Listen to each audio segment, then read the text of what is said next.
I am Karen, a 42-year-old working housewife. My husband Archie runs the family farm with my in-laws. Our family consists of my husband, 2 teenage daughters, and my in-laws, making it a family of 6. I'm also involved working in the fields from early morning, assisting with vegetable sorting and shipping until evening. I handle most of the household chores as well. Despite our efforts, my husband doesn't receive a substantial income. And honestly, life is not easy. Living in the countryside, our house is large, and my in-laws often reminds us how lucky we are to live in such a ground house for free. But there's nothing good about the house being so big, except for the fact that it's difficult to clean. Moreover, my husband frequently goes out drinking with his friends on weekends, even though farmers typically doesn't have weekends off. As a result, whenever he is knocked out with a hangover, I am left with no choice but to take over his work. With his meager salary being spent on alcohol, I consistently express my dissatisfaction to my husband, which inevitably leads to fights. I often wonder why I ended up marrying into such a family, while looking at my husband snoring. However, the reason I didn't get a divorce is that I had nowhere else to go. My parents passed away early, and my brother and his wife currently live on our family home. Despite this, I found solace in one small pleasure: cooking with ingredients grown by neighboring farmers. These ingredients are usually unsellable due to their unconventional appearance, but their taste is excellent. So I make dishes and sweets using these ingredients and distribute them to the neighborhood. Everyone appreciates them, which gives me the strength to continue living with my difficult husband and in-laws. I have supported my husband for 20 years, reminding myself that even in the worst circumstances, we can survive here. This has been my daily life for a while, until an unexpected event occurred one day. To my surprise, a television crew came to interview us while we were working in the fields. It seemed to be a program about lunch at a farmer's house. My mother-in-law, thrilled, eagerly accepted the microphone. She then ordered me to prepare lunch and went upstairs to put on some makeup. I wiped the sweat off my bare face and prepared the table while my husband and father-in-law were being interviewed. The TV crew requested an authentic representation, so I set up the table as I usually would. I also added yesterday's homemade orange pound cake to the spread. Soon, my mother-in-law, wearing her favorite dress and bright red lipstick, appeared. Oh no! This table looks so rustic. It's embarrassing. Usually, we have a more glamorous setup. No, not at all. It's an ideal lunch with plenty of vegetables. And some homemade cake? Amazing! The TV crew members certainly knew how to flatter. It might not have been their true opinion, but it made me happy. After the interview, we all gathered around the table, and the TV crews praised the food as they devoured everything. My mother-in-law, in her usual fashion, gave nonsensical explanations about the dishes.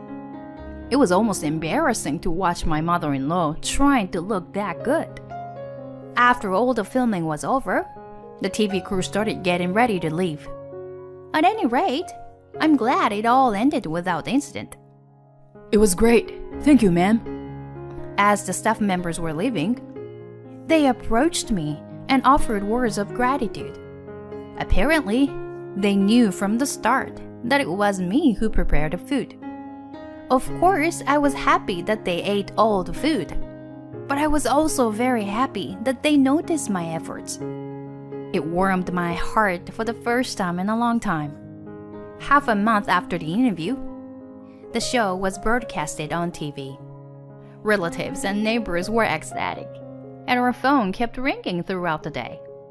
What was interesting was that most of the scenes with the husband and in-laws were cut, and the focus was on the vegetables themselves and the food. Even so, they were snickering for a while at the fact that they had appeared on TV. However, after 3 months after the TV appearance, my husband dropped a bombshell. I've fallen in love with someone else. So, please divorce me. Huh?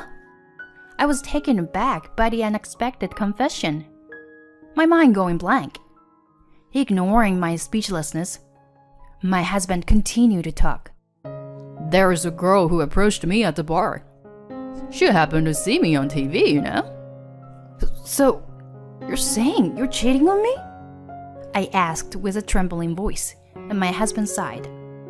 No, it's not like that. I mean, not yet. What do you mean?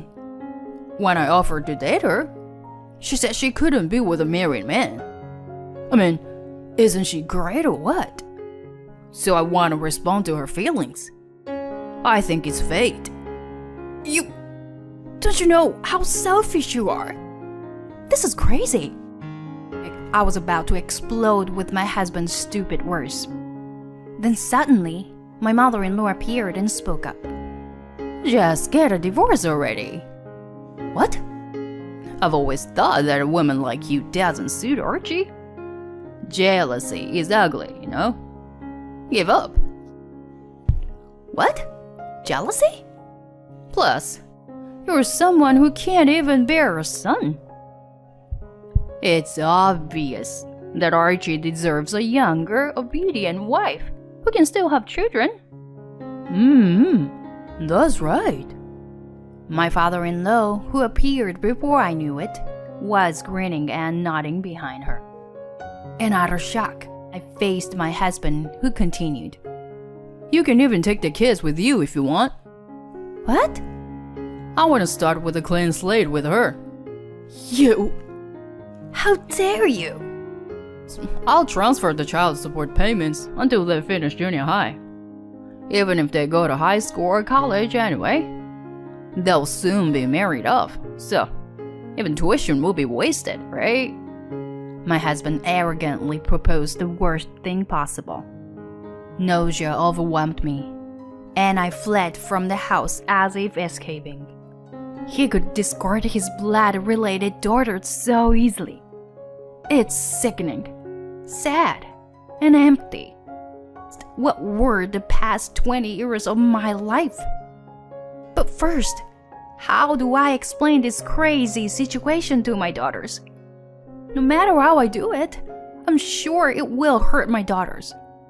Above all, how will the three of us, my daughters and I, live from now on? Dizzy from the despairing situation, I involuntarily curled up in despair. Mom! My daughter shouted as they appeared. Oh no. Did they already hear about the divorce? I'm sorry, girls. Maybe it's all my fault, I replied in a voice that sounded as if it were squeezed out on me.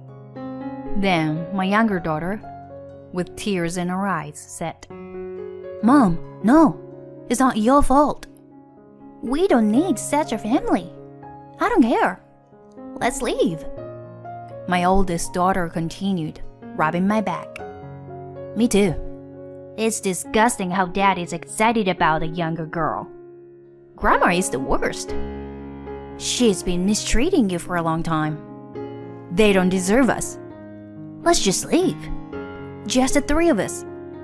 Tears welled up as I felt the support from my daughters. I felt a sense of pride knowing that they had both grown up to be kind and resilient individuals. Yes, I must protect them at any cost. That's what I need to do as their mother. I slapped my own cheek, holding back the tears. Immediately after deciding to divorce, I contacted my older brother and his wife. They scolded me in tears, saying they wish I had consulted with them earlier. The next morning, as I packed our belongings with the children, there was commotion outside in the yard. Curious, I peeked out from the veranda and saw a young woman arguing with my husband and mother-in-law. Could that be the future bride? Just as I was thinking that, the young woman turned towards me with a demonic expression and headed my way. I instinctively took a step back, caught off guard by the force of her momentum. Is that true that you were divorcing him? I don't know what he told you, but I don't like that man at all. Oh, hey, What? I was surprised by the sudden accusation from the person I thought was my husband's affair partner. My husband and mother-in-law hurriedly approached. Hey, Emma, what are you saying? Don't you remember when you said that I was cool?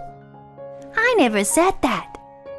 I said I was a big fan of your wife, not you. I said that so many times, didn't I? I was momentarily taken aback by the unexpected confession. Then she turned to me and started to explain. Actually, my family also runs a farm, and I help out there too. So I really admire how you can cook such a diverse range of dishes with the vegetables you've grown. I genuinely respect you, ma'am. Oh, that dishes? I prepared it, you know. My mother-in-law shamelessly throws in a lie. Then Emma glared at her. Yeah? The old lady sitting at a dining table with a face full of makeup after working in the fields. I couldn't help but burst into laughter at Emma's brutally honest remark. It just so happened that I saw your husband at the nearby table when I was out drinking with friends. So I approached him, mentioning that I'm involved in farming and that I'm a big fan of his wife. But then, yesterday, I suddenly received a message saying I've separated from my wife. I freaked out. Oh, so that's what it is. In other words, she's also a victim. My husband's eyes dart around, his mouth slightly agape. I'm sorry it turned into such a situation. We have to come all the way here. No, I'm the one who should apologize. It's a bit awkward. It's okay, really. I actually wanted to separate from him anyway. Huh? It's become a good opportunity. Thank you. My husband's face is filled with surprise. To be honest, I think it's better too. He's such a loser. And speaking of which, don't you ever contact me again. Well done. Wait a minute, Emma. Then, my eldest daughter, who had come to the scene, glared at my husband and said, Pathetic. The next day, ignoring my husband and in-laws, we left the house. After staying with my brother and his wife for a while, we rented a small house. The divorce proceedings were also finalized. The lawyer recommended by my brother and his wife was excellent. They not only helped with the university tuition for my daughters, but also filed for compensation for the verbal abuse and malicious behavior toward me. And then, 5 years later, I'm running a food truck at a local farmer's market in the countryside. The dishes I create using mainly vegetables are well received by the elderly and even by vegetable-hating children. Recently, I've been getting more media coverage, and there are even customers who come all the way from the city just to eat my food. My daughters, who have safely become college and high school students, help me at the truck on Sundays. I was living busy yet fulfilling days like that, when one day, my ex-husband and ex-mother-in-law suddenly appeared at my shop. Looks like business is good. I saw it on TV. My daughter has become famous, and we are proud of it. What nonsense are they spouting out on a weekday afternoon? Huh? Daughter? What kind of joke is this? If you're not buying anything, please leave. I came to pick you up today. Huh? Your tired face on the TV screen. Well, I knew it right away. You're asking me for help, right? If you love cooking so much, why don't you open a cafe in our house? Both my ex-husband and ex-mother-in-law continue to spew convenient delusions. Years have passed, but these people haven't changed at all. Before I could respond, an employee popped her head out from the backyard. Huh? Here we go again. Delusional idiot. What the hell? My ex-husband, who was about to glare at the person who insulted him, froze in shock. Emma? Why are you here? Wearing the same apron as me. It's none other than Emma. Why? Because her father is my employer. They are even more stunned by this unexpected turn of events. Emma and I exchange glances and smirk. The thing is, after our divorce, I ran into Emma at the local supermarket. Laughing at the coincidence, we soon became close friends. In the meantime, Emma's parents hired me. We frequently visited each other's homes and had home parties. Every time, my cooking received high praise from everyone. And 3 years ago, I decided to start my own food truck. Now I have expanded the business with franchises in other states. I even started online sales, and the business is flourishing. Thanks to the bountiful goddess you guys let go, my family is secure. Oh no, Emma. You are the goddess of good fortune to me. My ex-husband was even more dumbfounded, looking at the two of us giggling and frolicking. Now is the chance to strike. By the way, Archie, I heard you fell victim to a marriage scam. Did you get your money back? Why would you? My ex-husband's face turns pale, his eyes darting around. You thought you could deceive me, thinking I knew nothing and wanted to reconcile. But too bad for you, I still have good relationships with the neighbors. When I asked them to deliver ingredients to my shop, they gladly agreed. They also tell me all about you, lots of things.